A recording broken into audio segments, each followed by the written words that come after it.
একটা হচ্ছে খ্রিস্টাব্দ, একটা হচ্ছে বঙ্গাব্দ, একটা হচ্ছে গৌরাব্দ। তো আমরা যে জানুয়ারি, ফেব্রুয়ারি, মার্চ এগুলো যে হিসাব করি, এটাকে বলা হয় খ্রিস্টাব্দ। একটা হচ্ছে বঙ্গাব্দ, বৈশাখ, জ্যৈষ্ঠ, আষাঢ় এভাবে হিসাব করি আমরা। ঠিক একইভাবে চৈতন্য মহাপ্রভু আবির্ভাবের পর আমরা হিসাব করি গৌরাব্দ।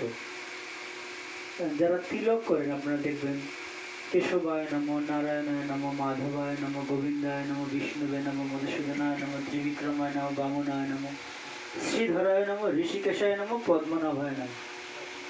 হ্যাঁ, এই যে আমরা যে মন্ত্রগুলো বললাম ভগবানের নাম, আর গৌরাব্দের নাম অনুসারে, মানে ভগবানের নাম অনুসারে এই নামকরণ হয়, সেটাকে বলা হয় গৌরাব্দ। ঠিক এই মাসের গৌরাব্দের যে নাম, সেটা হচ্ছে দামোদর মাস। আর এই যে কার্তিক মাস, যেটা কার্তিক আমরা বলছি, সেটা হচ্ছে বঙ্গাব্দের নাম অনুসারে কার্তিক মাস। এখন এই মাসের নাম কেন দামোদর হয়েছে? এই মাসের নাম দামোদর হয়েছে এই জন্য যে, আপনারা কেউ এরকম আছে না যে ধরুন ম্যারেজ সেরিমনি, বার্থডে, কোনো স্পেশাল ডে কোনো একটা মাসে আছে, আপনারা ওই মাসটাকে খুব ভালো করে মনে রাখেন না? তোমার বার্থডে কবে? 16ই অক্টোবর, একদম মনে আছে। ঠিক একইভাবে ভগবান এই মাসে বিভিন্ন প্রকারের লীলা করেছেন। এই মাসে প্রথম হচ্ছে, এই মাসের একদম শুরুতেই আপনারা দেখবেন অনেক ভগবানের অনেক ভক্তদেরও আবির্ভাব, তিরোভাব এই মাসে আছে। প্রথমে নরোত্তম দাস ঠাকুরের তিরোভাব তিথি গেছে। আপনার নাম শুনেছেন? নরোত্তম দাস ঠাকুর দিয়েছে। তারপরে হচ্ছে এই মাসে এই ব্রহ্মাণ্ডের সব থেকে শ্রেষ্ঠতম স্থান রাধাকুণ্ড, শ্যামকুণ্ডের আবির্ভাব। এই মাসে বহুলা অষ্টমী, ঠিক আছে? ভগবানের এই যে বৃন্দাবনে আপনারা যারা গেছেন, দ্বাদশ বন আছে, এর মধ্যে একটা বনের নাম হচ্ছে বহুলা বন। তো সেই বনের আবির্ভাব হয়েছে। এছাড়াও এই মাসে গোবর্ধন ধারণ করেছেন ভগবান। 3 বছর 7 মাস, 6 বছর 7 মাস বয়সে গোবর্ধন ধারণ করেছেন। এছাড়াও এই যে দামবন্ধন লীলা হয়েছে এই মাসে, যখন কৃষ্ণের বয়স 3 বছর 7 মাস। আর এছাড়াও আপনার একদম প্রথম দিন, লক্ষ্মী পূজার দিন, শরৎকালীন রাস হয়, আবার শেষ দিনও রাসযাত্রা রয়েছে। এইভাবে বিবিধ প্রকারের লীলা ভগবান করেছেন এই মাসে। কেন? এটা খুব ভগবানের প্রিয়। কিভাবে প্রিয়? তো রাধারানীর মায়ের কি নাম জানেন আপনারা? কীর্তিদা। কীর্তিদা, হ্যাঁ, কীর্তিদা। তো কীর্তিদার নাম অনুসারে রাধারানীর একটা নাম হয়েছে কীর্তিকা। কি নাম? কীর্তিকা। তো কীর্তিকা নাম থেকে এসছে কার্তিক, বুঝতে পারছেন? আর হচ্ছে এই মাসে ভগবানকে বেঁধে রেখেছিলেন মা। কিসের দ্বারা বেঁধেছেন? দড়ির দ্বারা। আসলে ভগবান হচ্ছেন অনন্ত কোটি ব্রহ্মাণ্ডের মালিক। এই যে আপনি আমি যে শ্বাস নিচ্ছি, ব্রেথ যে নিচ্ছি, তারপরে সূর্য উঠছে অস্ত যাচ্ছে, এই প্রকৃতির একটা পাতা যে নড়ছে ভগবানের ইচ্ছায়। আচ্ছা, সেই ভগবানকে কেউ মুনি, ঋষি, ধ্যানী, জ্ঞানী, যোগী সবাই দেখতেও পারে না, কিন্তু এত বড় সাহস কেউ দড়ি দিয়ে বাঁধতে পারে? আসলে ভগবানকে কেউ সাধারণত দড়ি দিয়ে বাঁধতে পারে না। ভগবানকে কেউ ভক্তি নামক দড়ি দিয়ে বাঁধতে পারে, বুঝতে পারছেন? এই মাসে বাৎসল্য ভাব বেশি প্রকাশিত হয়েছে। বাৎসল্য কি? বাবা মা আর সন্তান, বাবা মা সন্তানকে যেভাবে ভালোবাসে সেটাকে বলা হয় বাৎসল্য ভাব। এই যে বাৎসল্য ভাবে ভগবানকে যশোদামা ভালোবাসতেন, আর সে যাতে উচ্ছন্নে না যায় সেজন্য যশোদামা শাসন করেছিলেন, সেজন্য এই ভগবানকে দড়ি দিয়ে বেঁধেছিলেন। আর দামোদর, দাম মানে হচ্ছে দড়ি, আর উদর মানে হচ্ছে পেট, দড়ি দিয়ে পেটকে যে বেঁধেছিলেন সেটাকে বলা হয় দামোদর। আর দেখুন একদম সবার সম্মুখে কেউ কেউ যেরকম বেঁধে রাখে, আপনার সেটাকে ভালোভাবে নেবেন। হ্যাঁ, কাকে বেঁধে রাখে? কাকে? চোর, হ্যাঁ। কিন্তু দেখুন ভগবান এভাবে বাধা আছে, এতে ওনার কোনোভাবেই লজ্জাও নেই, সংকোচ নেই। কেন জানেন? কারণ কি, উনি এই জগতে কেন আসেন? ওনার যে সন্তান আছে বদ্ধ জীবদেরকে উদ্ধার করার জন্য আসেন। আর ভগবান যখন বন্ধনযুক্ত হন তখন অন্য যারা বন্ধনযুক্ত আছেন, যেমন আমরাও তো বন্ধনযুক্ত আছি না? আচ্ছা, যেমন ধরুন আমরা এই সংসারের মধ্যে আছি। সংসার, সং মানে হচ্ছে সাজা। কিরকম সাজা? যেমন ধরুন একদম একটা ছোট্ট বেবি, ওকে সবাই ভালোবাসে যতক্ষণ না কিছু বলতে পারে, এরপরে কিছু বলতে পারে, এরপরে ও কৈশোর, এরপরে যুবক, এরপরে সে কাউকে বিবাহ করবে, এরপরে সে বাবা, এরপরে সে শ্বশুর, এরপরে সে শেষ। এই যে নাটক, এই যে সাজা, এটাকে বলা হয় সং। ও যখন ছোট শিশু, ও যদি শিশুর মতো ভালো আচরণ করে তাহলে ভালো শিশু।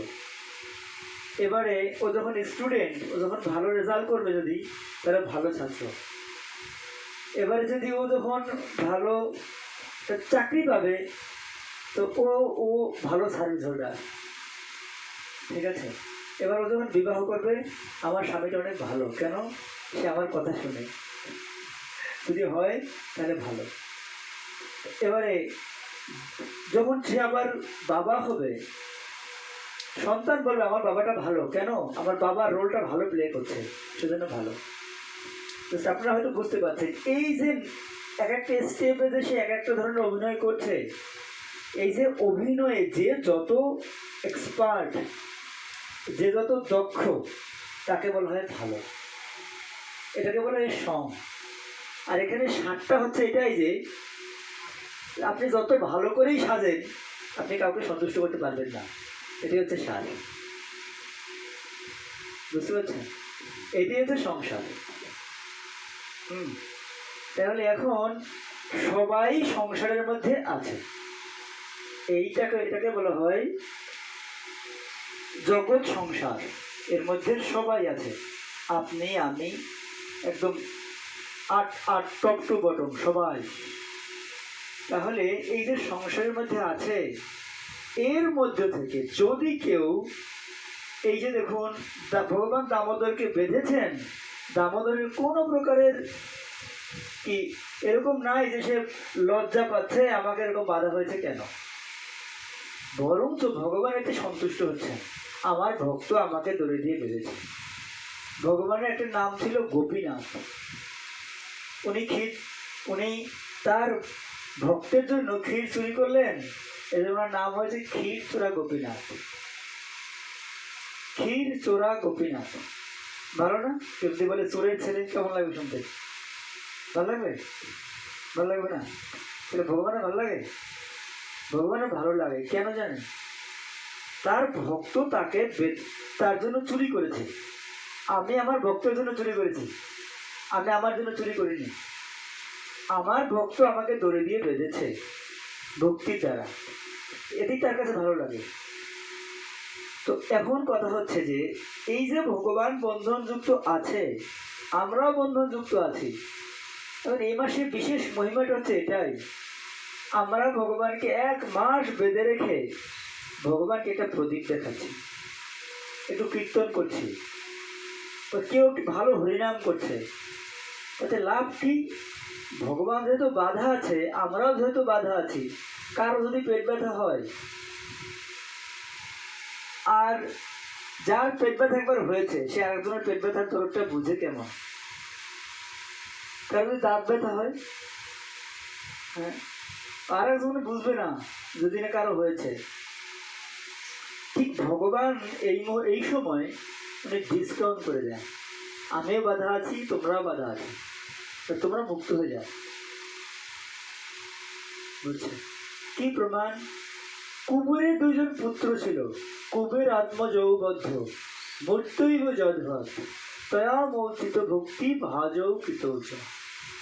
এই যে কুবেরের দুইজন পুত্রকে নারদ মুনি অভিশাপ দিয়েছিলেন যে তোমরা এরকম দৃষ্ট আচরণ করছো, যাও তোমরা বৃক্ষ হয়ে যাও। তখন এই দুইজন কুবেরের পুত্র নারদ মুনির কাছে এসে ক্ষমা চায়। ক্ষমা চাইলে নারদ মুনি তাদেরকে বলেন, ঠিক আছে, তোমরা দুইটা বৃক্ষ হবে। কোথায়? নন্দমহলের একদম সামনেই, দরজার সামনে। আর তোমাদেরকে উদ্ধার করবেন ভগবান, স্বয়ং ভগবান।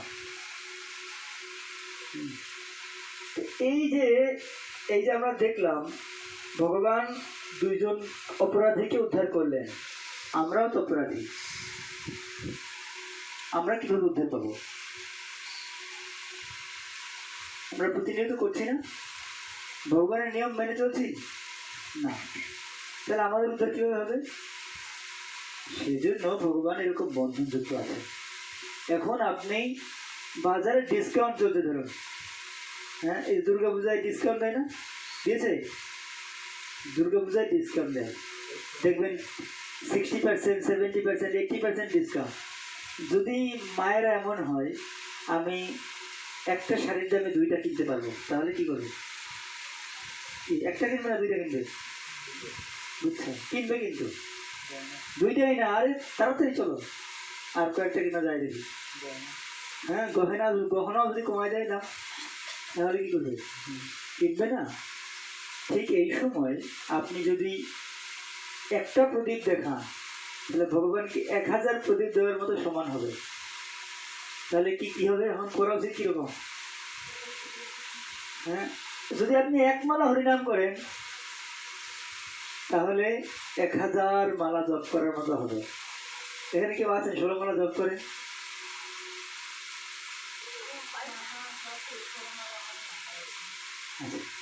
এখন এবার এরকম ভাববেন না আমাকে তো 16 মালা জপ করতে হবে, তাহলে 1 মালা জপ করলেই তো হয়ে যায়।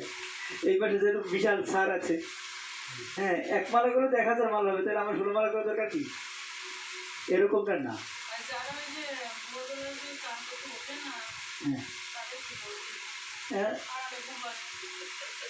এখন কথা হচ্ছে এই সময় অনেকেই এই সময় বিশেষভাবে কিছু করা যায়। যারা আমিষ গ্রহণ করে তারা চাইলে কেউ নিরামিষ খেতে পারে। একটু সকালে ঘুম থেকে উঠতে পারলে ভালো, ব্রহ্ম মুহূর্তে। শাস্ত্রে গর্গাচার্য গর্গ সংহিতা এরকম বর্ণনা করেছেন, যদি ব্রহ্ম মুহূর্তে কেউ চোর জেগে থাকে, চোর যদি জেগে থাকে, তাহলে দেবতাদের কৃপা পায়। ব্রহ্ম মুহূর্তটা কখন? সূর্য উদিত হওয়ার 1 ঘন্টা 36 মিনিট আগে থেকে যে সময়, তাকে বলা হয় ব্রহ্ম মুহূর্ত। তাহলে আর ভক্তদের কি কথা? সেই জন্য আমাদের উচিত এই সময় যত পারা যায় সেই সুযোগ সদ্ব্যবহার করা। হ্যাঁ, ঠিক আছে। আমি জাস্ট একটা ছোট্ট লীলা বলবো আপনাদেরকে, তারপরে শেষ করে দিব। যখন কৃষ্ণ এই যে যমল অর্জুনকে উদ্ধার করলেন, উদ্ধার করার পরে যখন এই দামোদর লীলা হয়েছে, এই দামোদর লীলা হয়েছে দীপাবলির দিন। দীপাবলির দিন মানে কালী পূজা না, কিন্তু দীপাবলির দিন ভগবান রামচন্দ্র অযোধ্যায় ফিরে এসেছে, সেজন্য দীপাবলি হয়, দিওয়ালি। তো ওই দিন বৃন্দাবনে সবাই সুন্দর করে সাজায় এখনো। তো এই দিন আগে থেকে ভাবছে যশোদা মা যে আমি কৃষ্ণের জন্য কিছু ভালো নিজে হাতে কিছু মাখন তৈরি করবো। এই জন্য রাত্রবেলা কৃষ্ণকে ঘুম পাড়াচ্ছে, আগের দিন রাত্রে। আর কৃষ্ণকে ঘুম পাড়াচ্ছে আর বলছে, জানো কৃষ্ণ, তুমি তাড়াতাড়ি ঘুমিয়ে যাও, আমি তোমাকে একটা কাহিনী বলি। কি কাহিনী? যে জানো, একজন রাজা ছিল, তার নাম ছিল দশরথ।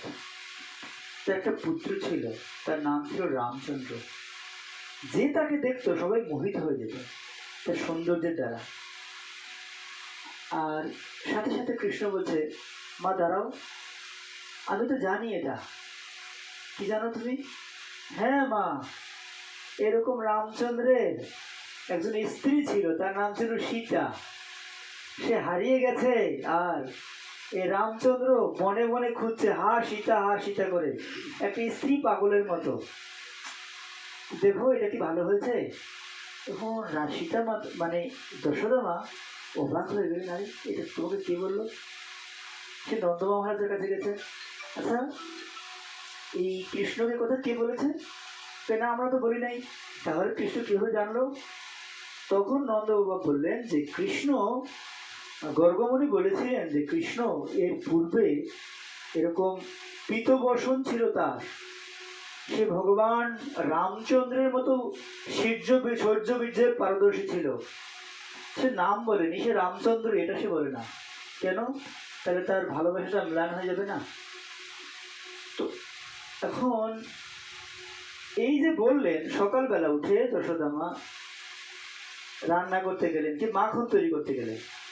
আর কৃষ্ণ উঠলেন, উঠে যেই এই কি দধির মটকাটা ভেঙে ফেললেন। আর যশোদা মা তো কৃষ্ণকে দৌড়ে দৌড়ে ধরলেন। এখন কৃষ্ণ কেন রাস্তায় বেরোলেন? কেন? সবাইকে দেখানোর জন্য। ধ্যানী মুনি ঋষি ভক্ত যোগী সবাই যাতে দেখুক আমাকে কিভাবে ধরা যায়, ভগবানকে কিভাবে ধরা যায়। শক্তির দ্বারা, বুদ্ধির দ্বারা। এখন মা পিছনে পিছনে ছুটছে আর ছুটছে, কৃষ্ণকে ধরতে পারছে না। রাস্তায় সবাই দেখছে, রানী না নন্দ বাবার স্ত্রী, তাহলে সে তো রাজা, তাহলে তার রানী না যশোদা মা। সে রাস্তায় রাস্তায় দৌড়াচ্ছে, রানী দৌড়াচ্ছে, কেমন লাগবে? সবাইকে দেখাচ্ছে কৃষ্ণ, দেখো রানী, সে আমাকে ধরতে পারে না, তোমরা কিভাবে ধরবে? যখন যশোদা মা একদম ফেইলর, আর পাচ্ছে না, তখন বলছে কৃষ্ণ আর তোকে ধরতে পারবো না, আমি চলে গেলাম। কৃষ্ণ থেমে গেছে। কারণ কি? ভগবানকে বাধা যায় স্যালেন্ডারের দ্বারা। আপনি যদি আত্মসমর্পণ করেন তাহলে তাকে বাধা যায়। আচ্ছা, আত্মসমর্পণ করলেন, যদি কেউ ভগবানের চরণে আত্মসমর্পণ করে তাহলে লাভ হচ্ছে ভগবান থামবেন আর ভগবান তাকে কৃপা করবেন। কৃপাটা কি? ভগবানকে বাঁধার জন্য দুইটা শর্ত চাই। একটা হচ্ছে আপনার প্রচেষ্টা, আর হচ্ছে ভগবানের আশীর্বাদ। বুঝতে পারছেন? ভগবানকে বাঁধতে যদি কেউ চায়, দুইটা জিনিস লাগবে, ভক্তের প্রচেষ্টা, ভগবানের আশীর্বাদ। এমন করলে হবে না শুধু পড়াশোনা করলেই হবে, ভক্তিও কিছু করতে হবে। আপনি দেখবেন পড়াশোনা আপনি করতে পারেন, ইন্টারনেট চালিয়েছেন 2 দিন আগে। একজন আমাকে গতকালকে ফোন দিয়েছে, গতকালকে ফোন দিয়ে বলছে, প্রভু আমি তো 16 মালা গুনে গুনে জব করেছি, আমার রেজাল্ট তো ভালো হয় নাই। তাহলে তাহলে আমি কি তুমি কি জব করবে না? কেন জব করবো? তাহলে না, ঠিক আছে, করার দরকার নাই। তার মানে আমি গুনে গুনে 16 মালা জব করছি, আমার রেজাল্টটা ভালো হলো না। তাহলে একটা জিনিস হচ্ছে, তোমরা দেখবা যখন তুমি ভালো পরীক্ষা দিয়েছো, যখন রেজাল্ট দেয় দুঃখ দুঃখ করে না? কেন দুঃখ দুঃখ করে? কেন? রেজাল্ট তোমার হাতে নাই। ভগবত গীতা ভগবান বলছেন, মা ফলেছু কদাচন, কর্মফলে তোমার হাত নাই। কর্মে তোমার হাত আছে, কর্মফলে তোমার হাত নাই। হ্যাঁ, তো সেই জন্য দুইটাই লাগবে। একটা হার্ড ওয়ার্কও লাগবে, একটা ডিভোশনও লাগবে। তো এই জন্য ভগবানকে ভগবানকে ধরলেন, ধরে বেঁধে রাখলেন, আর ওই বৃক্ষগুলো যখন পড়ে গেল, তো নন্দবাবা মথুরা থেকে আসলেন, এসে কৃষ্ণকে কোলে নিয়ে দেখছেন কোথাও কিছু হয়েছে কিনা। হ্যাঁ, এবারে এই যে কৃষ্ণ যখন যশোদা মার হাতে দিবে, নাও তুমি একটু রাখো, কৃষ্ণ বলছে আমি আর ওনার কাছে যাবো না। কেন? সে আমার মা না। কেন তোমার মা না? দেখো আমি আমার ঘরে চুরি করে খেয়েছি, আমি বাইরে গিয়েছি? যদি বাইরে যায়নি, তাহলে আমার ঘরে যদি খাই, তাহলে নিজের ঘরে খাইলে কি এরকম বেঁধে বেঁধে রাখে? হ্যাঁ, তো দেখো উনি যেহেতু আমাকে বেঁধে রেখেছে, তাই সে আমার মা না। সে হচ্ছে আজকে থেকে নন্দরানী। যশোদা আমার এত দুঃখ লেগেছে। তো এরপরে এই যে ভগবান বলছেন যশোদা মাকে, ঠিক আছে আমিও যখন এই সংসার, আমি যখন এই মথুরা ছেড়ে চলে যাবো মথুরায়, তখন তোমাদের ভালো লাগবে, আমাকে তখন এরকম বেঁধে রেখেছ। তো ব্যাপার হচ্ছে এটা যে আমরা যদি আমাদের জীবনে সাকসেস হতে চাই, যশোদা মা দড়ি দিয়ে বাঁধছেন, কিন্তু 2 আঙ্গুল শর্ট, যত বাঁধে শর্ট। তাহলে আমাদের যদি স্যালেন্ডারিটি না থাকে, তাহলে 2 আঙ্গুল শর্ট হবে। এই জন্য আমাদের চাই স্যালেন্ডার হওয়া। কার চরণে? ভগবানের চরণে। তো এই মাস হচ্ছে স্যালেন্ডার হওয়ার মাস। আমরা যদি ভগবানের কাছে এই মাসে স্যালেন্ডার হই, আত্মসমর্পণ করি, তাহলে ভগবান মনে করবে এ হচ্ছে আমার। আর এই মাসে ডিসকাউন্ট যেহেতু আপনারা লুফে নেন যে যত পারে। হ্যাঁ, আর কেন আমি একটা উদাহরণ দিলাম আপনাদের শাড়ির কথা। একইভাবে আপনি যদি ভালো করে ভক্তি করেন, ভগবান মনে করবেন যে বাহ, এ তো আমার জন্য দেখো কত কষ্ট করছে। তো সেজন্য এই মাস অত্যন্ত গুরুত্বপূর্ণ। আপনার যদি কোনো কারো প্রশ্ন থাকে করতে পারেন।